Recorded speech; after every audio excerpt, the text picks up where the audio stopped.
E nós chegamos num novo ano com um novo tema que Deus colocou no coração do pastor para refletirmos nas nossas celebrações de ceia. Muito se fala sobre a morte de Cristo. Inclusive a própria ceia, ela tem essa lembrança do sacrifício de Cristo. E nós observamos que pouco se fala sobre a cruz, o elemento central da fé cristã, ao lado da ressurreição. Sem a cruz, a obra da redenção ela seria incompleta. Como também só com a cruz seria incompleta, porque também dependia da ressurreição. Nós vimos aqui no último mês de dezembro, aqui na IPA, o mês do Advento, quanto que foi importante também, dentro do cumprimento dos propósitos eternos, o nascimento de Cristo, a encarnação. Falamos um pouco sobre isso no nosso culto de Natal. E eu queria convidar a sua atenção para esse tema que nós, ao longo de 16 ceias que serão celebradas, 12 mensalmente nos primeiros domingos e também em alguns quintos domingos, faremos aí a ceia matinal durante a manhã para também atendermos os irmãos mais idosos e que moram em locais mais longínquos. E então esse tema Cruz de Cristo estará permeando as nossas celebrações para a nossa reflexão. Abra a sua Bíblia no livro do profeta Isaías e vamos ler o texto que se encontra no capítulo 53, versos de 1 até o verso número 12. Quando você encontrar esse texto, fique de pé em reverência à palavra de Deus e acompanhe comigo na sua Bíblia esse texto. Isaías capítulo 53, versos de 1 até o verso 12, para essa nossa primeira celebração desse tema, pessoas ao redor da cruz. Hoje nós vamos fazer uma introdução a esse tema, falando da importância do tema da cruz para a fé cristã. Mas ao longo das próximas celebrações falaremos de personagens que estavam ligados à crucificação e o que podemos aprender com os seus exemplos. Quem creu em nossa pregação e a quem foi revelado o braço do Senhor? Porque foi subindo como renovo perante ele e como raiz de uma terra seca. Não tinha aparência, nem formosura. Olhámo-lo, mas nenhuma beleza havia que nos agradasse. Era desprezado, o mais rejeitado entre os homens. Homem de dores e que sabe o que é padecer. E como um de quem os homens escondem o rosto, era desprezado e dele não fizemos caso. Certamente ele tomou sobre si as nossas enfermidades e as nossas dores levou sobre si.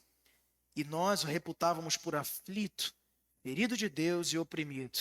Mas ele foi traspassado pelas nossas transgressões e moído pelas nossas iniquidades. O castigo que nos traz a paz estava sobre ele, e pelas suas pisaduras fomos sarados. Todos nós andávamos desgarrados como ovelhas, cada um se desviava pelo caminho, mas o Senhor fez cair sobre ele a iniquidade de nós todos. Ele foi oprimido e humilhado, mas não abriu a boca. Como cordeiro, foi levado ao matadouro, e como ovelha muda perante os seus tosqueadores, ele não abriu a boca. Por juízo opressor foi arrebatado, e de sua linhagem, quem dela cogitou? Porquanto foi cortado da terra dos viventes, por causa da transgressão do meu povo foi ele ferido. Designaram-lhe a sepultura com os perversos, mas com o rico esteve na sua morte, posto que nunca fez injustiça, nem dolo algum se achou em sua boca. Todavia o Senhor agradou moê-lo, fazendo-o enfermar. Quando der ele a sua alma como oferta pelo pecado, verá a posteridade, prolongará os seus dias, e a vontade do Senhor prosperará nas suas mãos. Ele verá o fruto do penoso trabalho da sua alma e ficará satisfeito.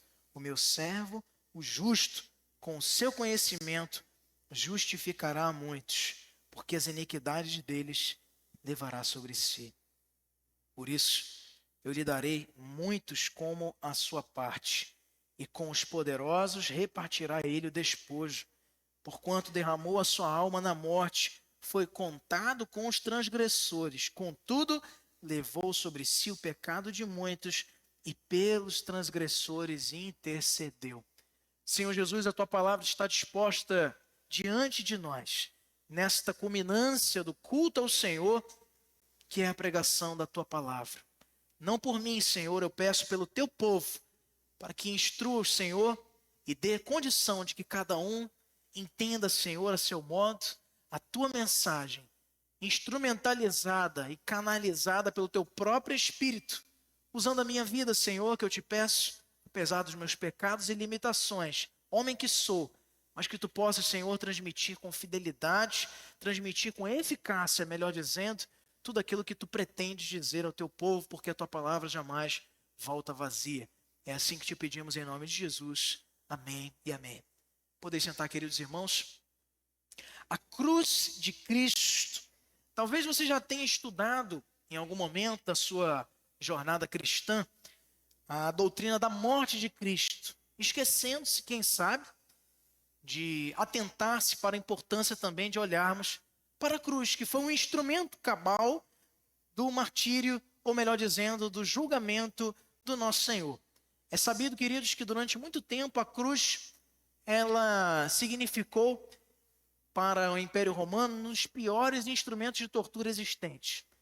Era a pena de morte reservada para os assassinos da pior espécie, os delinquentes contumazes, não para pregadores, como Cristo, pelo pecado que conclamaram injustamente os judeus de ter ele se autoproclamado filho de Deus sem o selo, mas quando na verdade o era, como vemos claramente no testemunho das Escrituras. É o Filho de Deus. E ele nada disse a seu próprio respeito que não fosse verdade, mas ainda assim teve a morte da pior forma possível, contado entre os transgressores, como diz aqui a profecia de Isaías no capítulo 53. A cruz, queridos, dentro desse contexto, prefigurava na obra redentora a humilhação, a opressão. Mas muito mais do que isso, a cruz representa para nós a vida eterna, a salvação, porque nela Jesus me salvou. Como diz o hino Rude Cruz, que cantamos muitas vezes, inclusive em celebrações da Santa Ceia. Nela Cristo nos salvou. Na tumba vazia também nos regozijamos, porque ali se cumpre o propósito eterno do Senhor, mostrando que a sua alma não iria jazer ali no mundo dos mortos, mas reviveu, cumprindo a aliança que o Senhor tinha para conosco, para nos mostrar que o Senhor não falha nas suas promessas, resgatando então com isso o seu povo eleito. Além desse texto que nós lemos, eu queria refletir com você num texto que se encontra no verso 2 do capítulo 12 de Hebreus. Vamos ler todos juntos?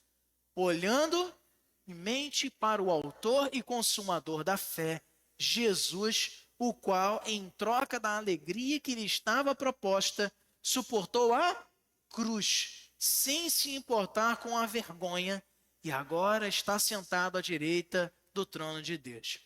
Esse verso, ele nos faz uma ponte para compreendermos melhor o que significa a cruz. Muitas vezes a gente pensa, ou é tentado a menosprezar ou simplificar demais o que significa a cruz, o que significa o madeiro, o sacrifício de Cristo por você e por mim, enquanto salvos e remidos no seu sangue. A cruz, queridos, significa uma troca que só Ele poderia ter feito. É o símbolo do sofrimento e do sacrifício do nosso Senhor Jesus e que nos possibilitou a salvação. Nesse ano, ao longo de 16 celebrações, contando com essa, nós vamos refletir sobre os personagens que viveram essa experiência ao redor da cruz, que viram em primeira mão o preço pago pelo nosso Salvador por nos resgatar do pecado, aplacando a ira do Pai e tomando o nosso lugar no madeiro. Aquela cruz era para ser minha, era para ser sua. E é interessante olharmos, queridos, como no texto também de Hebreus, que toda a Bíblia converge para Cristo. Toda a Bíblia aponta para esse momento da culminância, da plenitude de um projeto que estava já desde a eternidade colocado diante do Filho, para que ele fosse dado por nós. O autor de Hebreus, no versículo que acabamos de ler, ele nos convida a olhar para Jesus, olhar firmemente para Jesus, que é o autor e o consumador da nossa fé. E olhando para o seu sofrimento também, nos encorajando a perseverar na caminhada cristã. A cruz, queridos, esse símbolo de sofrimento e de sacrifício, que era maldição, para nós é motivo de júbilo, é motivo de alegria e deve mover os nossos corações a termos confiança, porque a mesma cruz que o Senhor Jesus levou em nosso favor, Ele também nos dá para que levemos a renúncia à nossa velha condição, vivendo uma vida de santidade, vivendo uma vida de intimidade com o Senhor. Em primeiro lugar, eu queria perguntar e instigar você sobre o porquê estudarmos personagens bíblicos. É interessante olharmos que a narrativa de personagens, queridos, e sobretudo personagens bíblicos, mas não somente, quando olhamos também para grandes cristãos da história, missionários do passado, reformadores, grandes exemplos, somos inspirados a vivermos uma vida mais próxima do Senhor, sobretudo quando esses testemunhos são condignos com o ensino das Escrituras. Narrativa de vidas de gente como a gente faz parte de 80% do que a Bíblia fala. Porque Deus usou pessoas para comunicar a sua mensagem.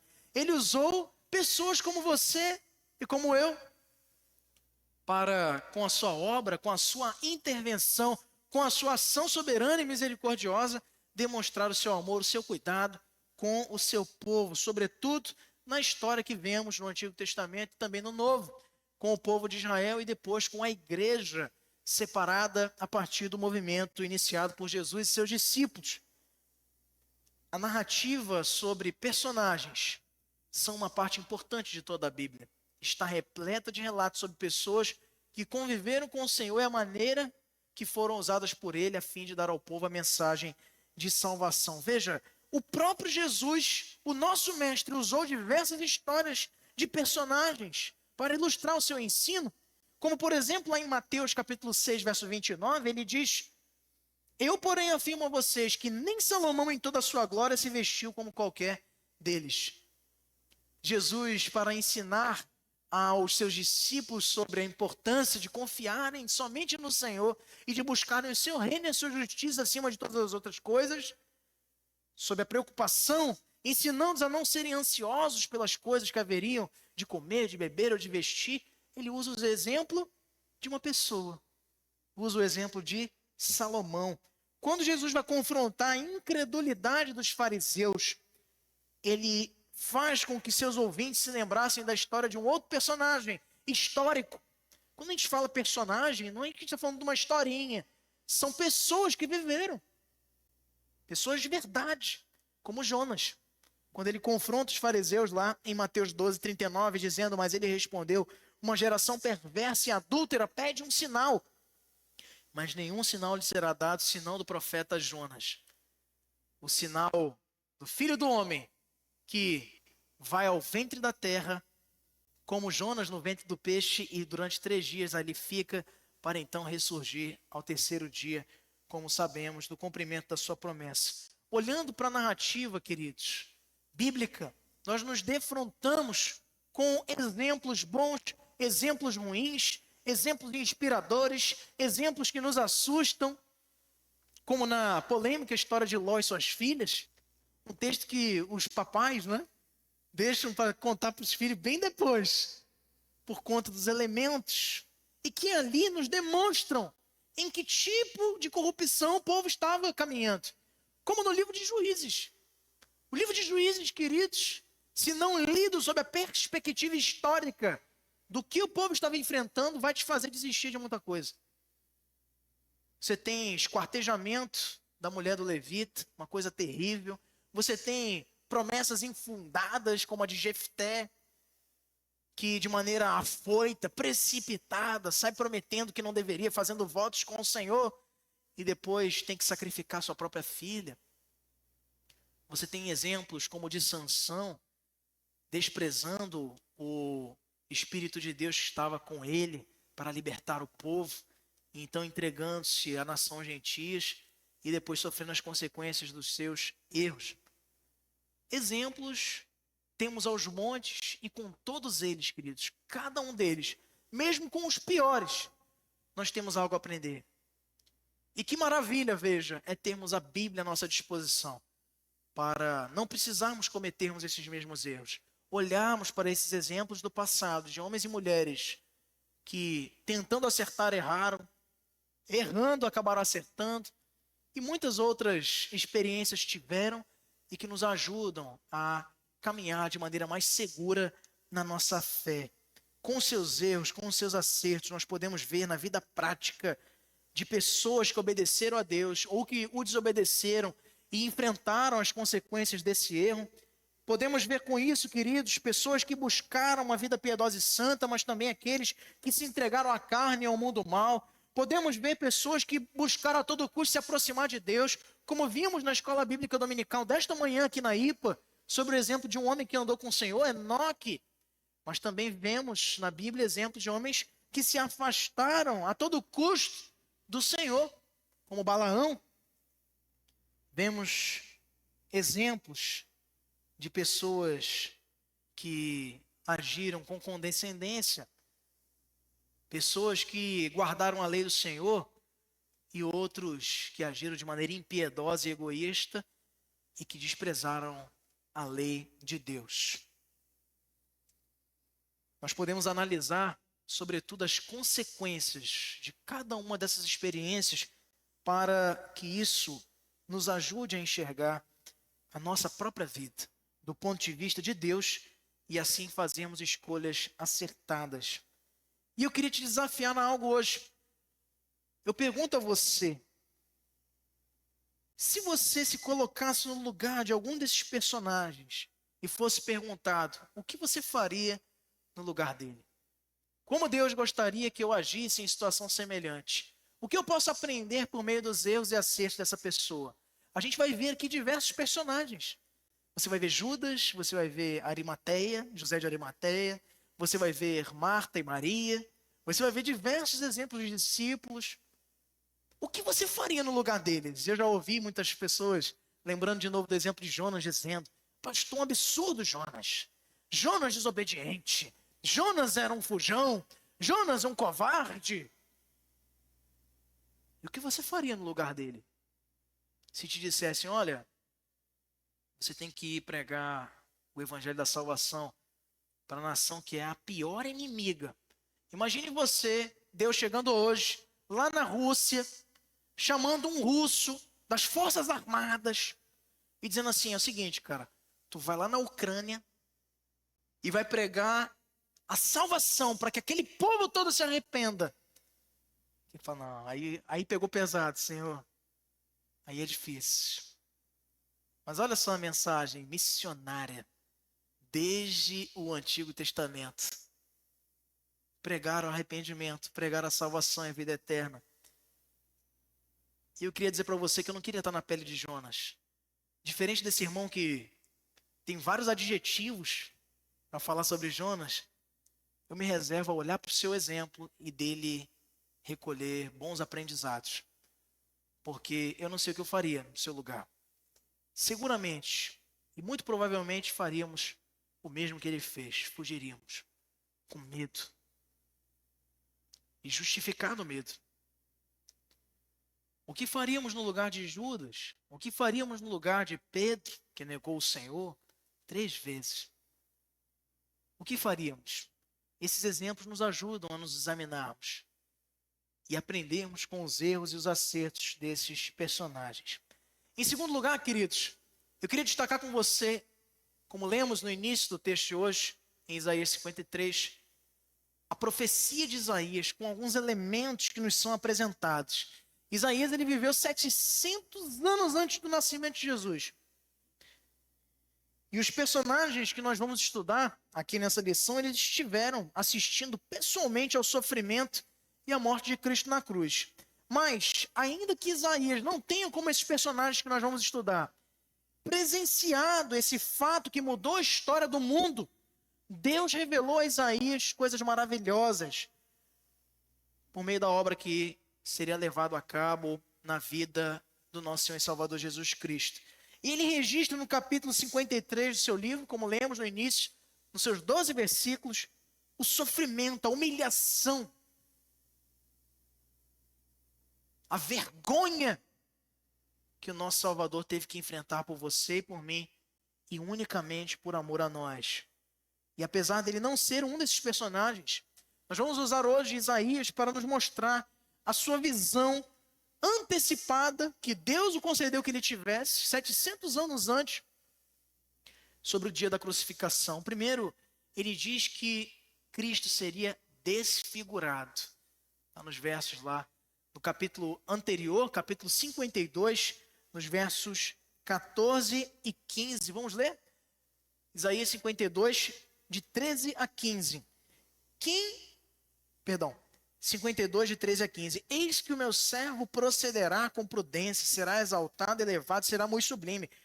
Como pasmaram muitos à vista dele, pois o seu aspecto estava muito desfigurado, mais do que de outro qualquer, e a sua aparência mais do que a de outros filhos dos homens, e assim causará admiração às nações, e os reis fecharão a sua boca por causa dele, porque aquilo que não lhes foi anunciado verão, e aquilo que não ouviram entenderão. Isso vai se cumprir muito tempo depois, com muitas nações se rendendo, sobretudo no período das cruzadas, que a gente vai lembrar muito pejorativamente, com uma marca negativa da história, certamente, por conversões em massa, muitas vezes de maneira insincera, por motivações políticas e militares. Mas não dá para negar que foi também por aí que o evangelho foi tomando lugar no Ocidente inteiro, com a expansão do cristianismo. Mas vemos aqui o nosso Senhor desfigurado. Há quem diga, queridos, que o ritual dos romanos para martirizar o que seria crucificado, o criminoso que seria crucificado, muitas vezes nem se chegava a crucificar, porque ele já morria antes, apanhando dos soldados. Quem já assistiu aquele filme A Paixão de Cristo vai ter um pouco da compreensão disso. É óbvio que Mel Gibson, ali na direção do filme, ele usa de todos os artifícios hollywoodianos, né, para nos capturar a atenção. Mas é um bom filme, é verdade. Entretanto, apela, né, para aquela coisa do sofrimento.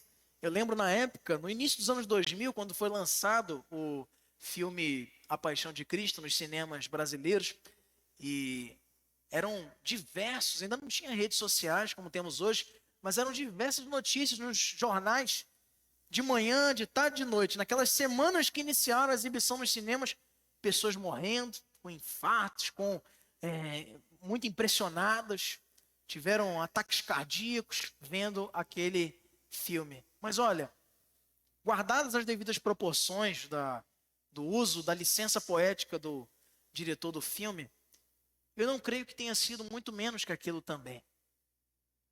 Quando a gente olha para Isaías, ele fala que ele estava desfigurado. Uma das piores coisas, queridos, que uma família tem quando perde um ente querido é em acidentes fatais, saber que não poderá sequer realizar um velório de maneira condigna. Essa despedida que é parte do luto do ser humano.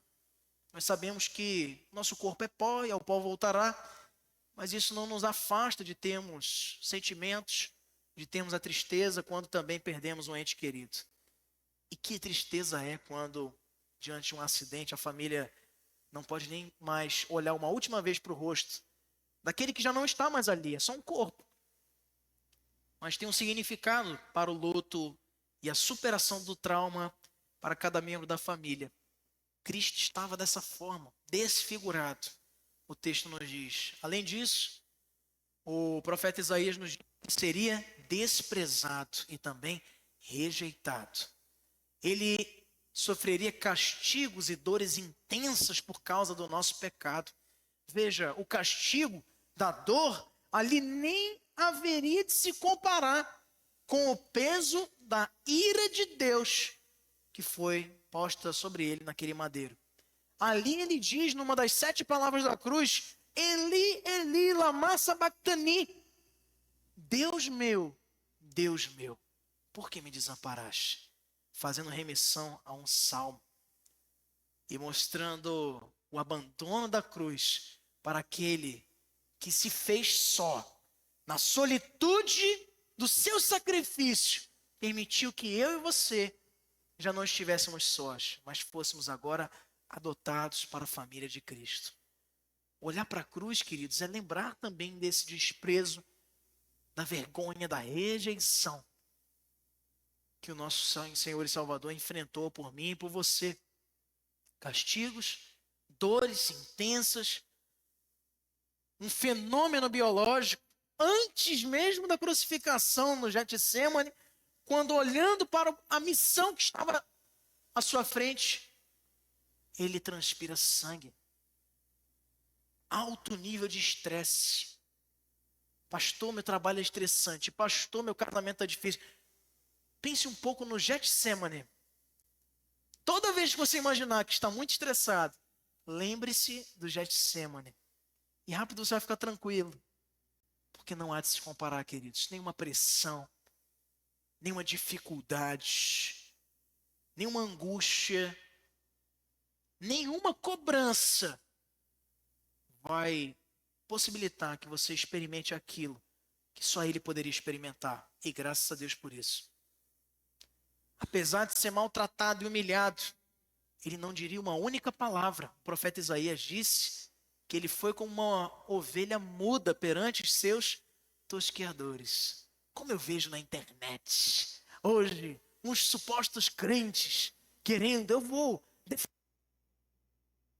aquilo, eu vou dizer, eu vou fazer, eu vou acontecer, eu vou na Câmara, eu vou fazer um projeto, eu vou me rebelar, eu não vou obedecer mais, porque o presidente não é do meu partido, que eu não gosto dele, ele é feio, ele é bobo, ele é isso e aquilo.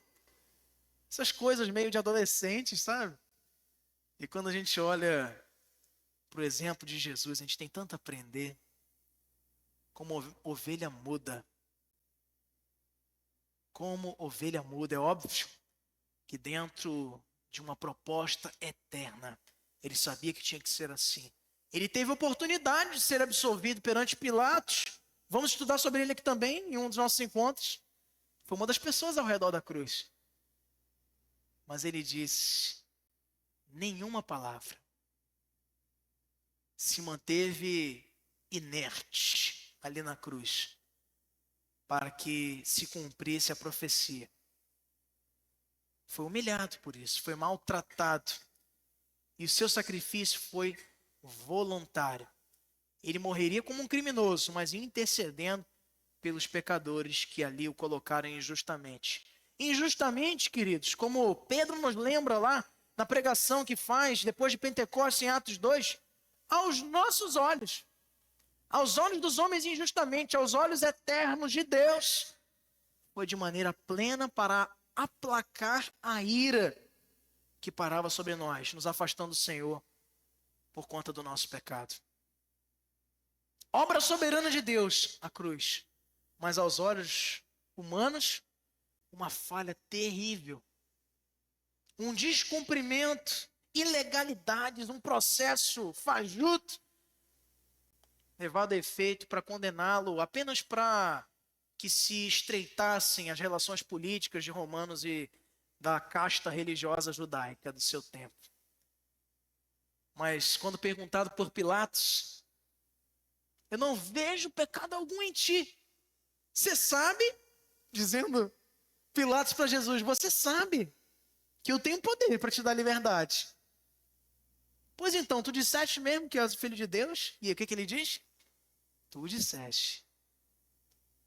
E ele responde de maneira muito profunda e brilhante ao governador da Judéia, dizendo a Pilatos: nenhum poder te seria concedido se do Pai não te fosse dado. Lembrando de Romanos. Paulo vai lembrar disso lá em Romanos 13, 1. Toda autoridade é instituída por Deus. E aí, nós lembramos que ele nos diz que ninguém pode tomar a sua vida. Ele mesmo voluntariamente a dá. E ele tem poder para dar a sua vida e também para reavê-la, a ressurreição. Esse mandato recebi de meu Pai, diz ele a Pilatos. Gente, ninguém obrigou Jesus à cruz. Por amor a você e a mim, por amor aos eleitos do passado e do presente, e também do futuro, Jesus deu-se voluntariamente e ainda intercedendo pelos pecadores quando diz: Pai, perdoai-lhes porque não sabem o que fazem.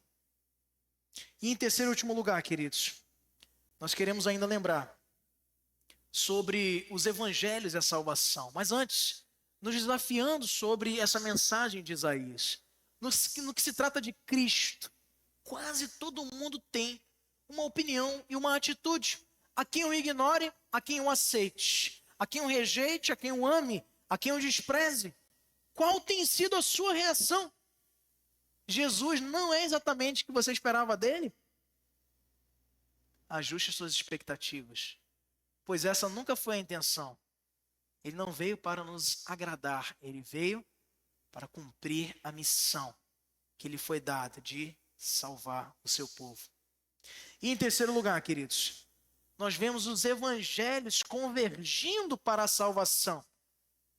Em Mateus, você vê Jesus sendo apresentado como o Messias, o prometido de Deus, aquele que, diferente da perspectiva judaica, não viria sobre um trono, mas cumprindo a profecia, inclusive aqui de Isaías, seria humilhado, rejeitado, desprezado, oprimido. E isso fazia dele o Messias prometido de Deus. O Evangelho de Mateus enfatiza bastante essa tecla, enquanto que Marcos, um evangelho mais curto, vai nos enfatizar ser Jesus, o Filho de Deus, o servo do Senhor, aquele que vem para obedecer, para cumprir uma missão. Lucas, por outro lado, sendo um discípulo de segunda geração, discípulo de Paulo, um gentio, escreve a gentios, falando sobre um Cristo que é o Filho do homem, que veio para salvar e resgatar o perdido. E por isso é nesse evangelho de Lucas que vemos um dos trechos mais ricos também de parábolas, embora todos eles tragam parábolas que eram uma marca do ensino de Cristo, a didática de Jesus. Mas aqui vemos no capítulo 15 de Lucas a sequência das três parábolas mais conhecidas, da ovelha perdida, da dracma perdida e do filho perdido, ou pródigo. Enquanto que João enfatiza ser esse Jesus encravado na cruz, tanto homem quanto também Deus, com o propósito de confirmar a fé dos cristãos e levar outros a crerem. Os evangelhos apontam também para Jesus, mostrando o propósito central da cruz, que é enaltecer a obra dele. E em quarto lugar, queridos, nós queremos pensar ainda, antes com o desafio. Você já investiu na leitura, na meditação e no estudo dos evangelhos, a fim de conhecer mais sobre o Salvador e Senhor da sua vida, sobre a importância da cruz e o que ela significa para a fé? E em quarto e último lugar, as mensagens da cruz. A cruz, ela significa, queridos, em primeiro lugar, um símbolo de amor profundo, um amor sacrificial, como visto lá em João 3,16, porque Deus amou o mundo, vamos ler todos juntos? De tal que deu para que todo aquele que nele crê não pereça, mas tenha a vida eterna. Esse amor sacrificial é um amor de doação da vida. Deus amou o mundo de tal maneira que deu o seu Filho. Mas esse amor também é redentor. É uma mensagem, a cruz grita para nós o amor sacrificial, mas não somente este, um amor que redime, ou seja, que salva. Abra sua Bíblia comigo na primeira carta de Pedro, capítulo 2, no verso número 24. Primeira carta do apóstolo Pedro, capítulo de número 2, verso número 24. Diz assim a palavra de Deus, 1 Pedro 2, 24. Carregando ele mesmo em seu corpo sobre o madeiro os nossos pecados, para que nós, mortos para os pecados, vivamos para a justiça. Por suas chagas fostes sarados. Pelo seu sofrimento, pela cruz, nós fomos redimidos.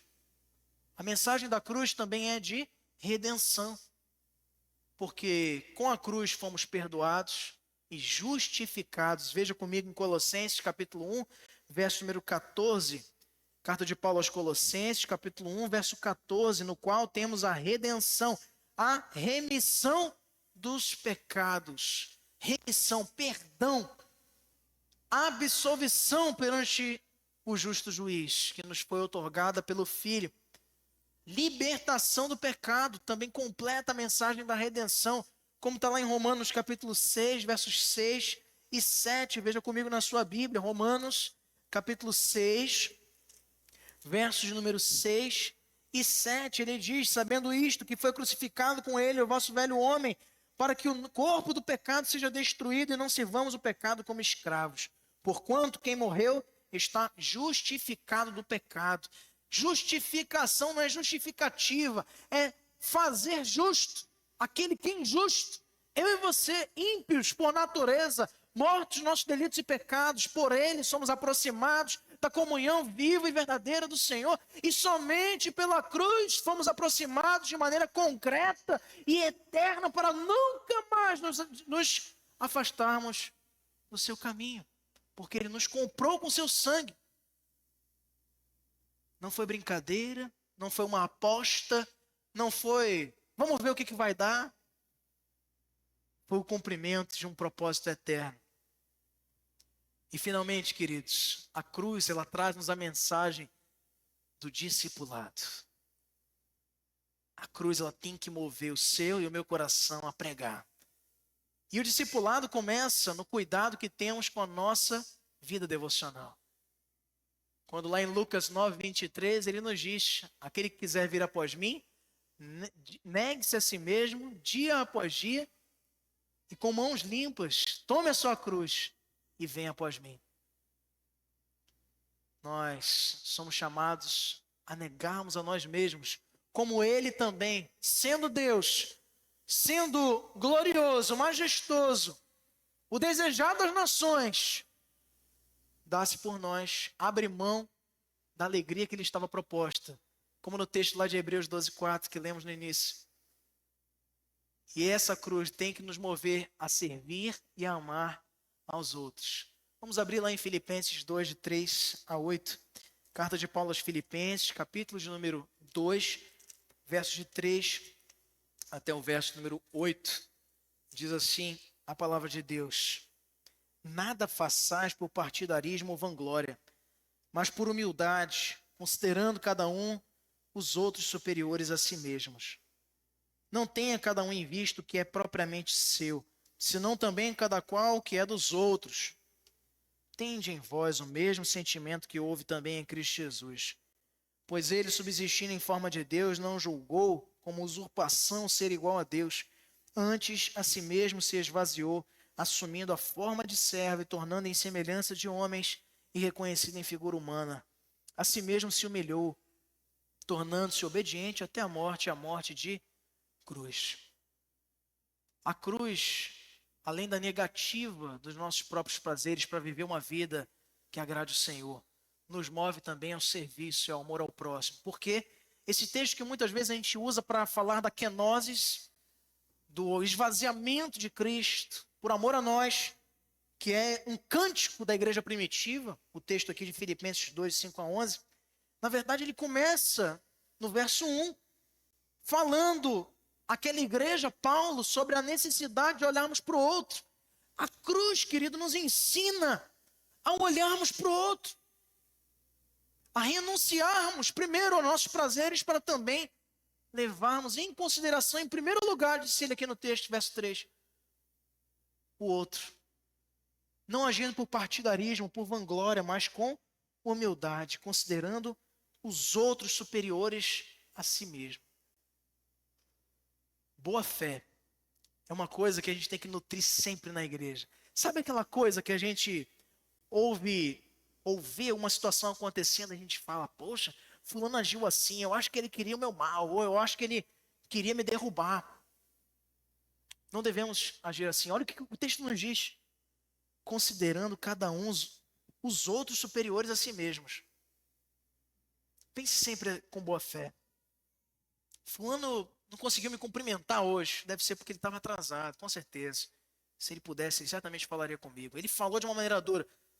Com certeza ele falou isso com o objetivo de me abençoar, de me edificar. Poxa, ele nem falou comigo na rua, né? Essas coisas, sabe? A gente tem que levar em boa fé. Mas muito mais que isso, queridos, considerarmos os outros superiores a nós significa vivermos uma vida como Cristo viveu, para servir. Conclusão, queridos, nós queremos nos desafiar a entender que a cruz de Cristo é mais do que um símbolo, é mais do que um ornamento, uma decoração dos nossos templos, como tradicionalmente se tem nas igrejas genuinamente cristãs. Embora hoje, não é? Nós tenhamos um movimento, além dos movimentos church, que estão empretando as igrejas sem nenhum prejuízo da cor, que inclusive eu estou usando ela, mas que escurecem os espaços de culto ao Senhor, ou então movimentos da teologia da prosperidade, que você já conhece muito bem. Mas hoje tem um movimento que eu estou observando muito atentamente no seio da igreja brasileira.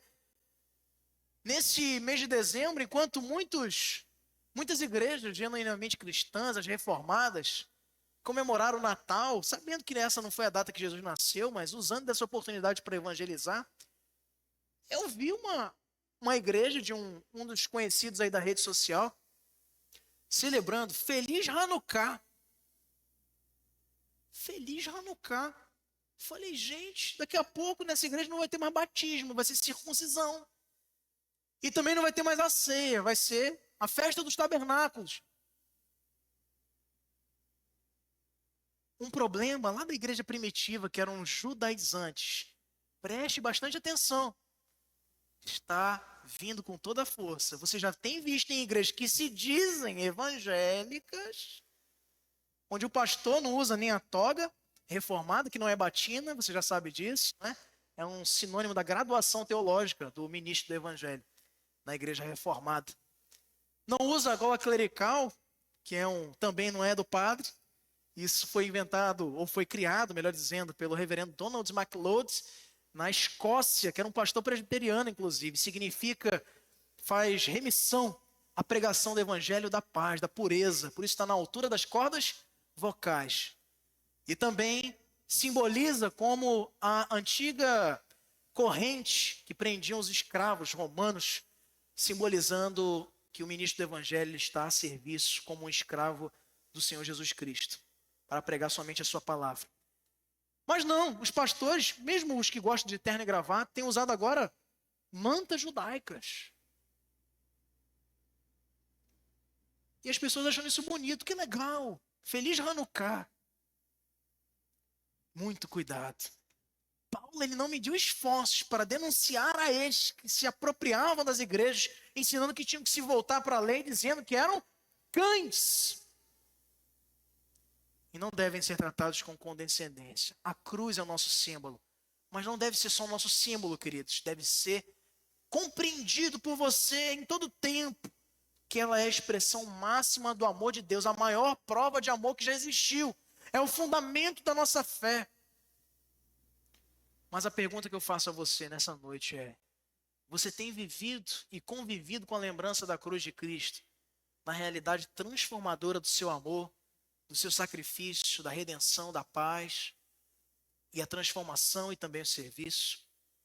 O versículo que eu coloco para encerrar, ele nos diz: que privilégio sermos salvos por aquele que nos amou a ponto de entregar sua vida por nós. Você está preparado para embarcar nessa série de sermões sobre aquele precioso dia em que Cristo livremente se entregou para sofrer em nosso lugar? 1 Coríntios 1:23, vamos ler todos juntos? Pregamos a Cristo crucificado, o qual de fato é escândalo. Para o mundo aí fora, um escândalo. Como o Deus de vocês pode morrer numa cruz? Como o Deus de vocês, sendo um com o Pai e com o Espírito Santo, pode ser encravado, envergonhado? Que celebração horrenda, que coisa horrível que vocês fazem. Para eles é escândalo. Não entendem, não cogitam das coisas do céu. Mas nós respondemos a eles: como pode um Deus fazer-se um de nós e morrer numa cruz por você e por mim, por amor. Por voluntário, desimpedido, eterno, infinito e incondicional amor. Amor salvador. Amor que olha para você, não considera o seu passado. Amor que te confere salvação legítima e definitiva pelo seu sacrifício, pela sua ressurreição. Que Deus nos abençoe, queridos, e que nessa sequência de sermões, as nossas santas ceias, possamos olhar para a cruz de uma maneira diferente. Amém? Nós queremos chamar aqui à frente, para esse momento, lembrando da cruz de Cristo, os nossos presbíteros, regentes da igreja, presbítero José de Ribamar Santos e Manuel Rodrigues.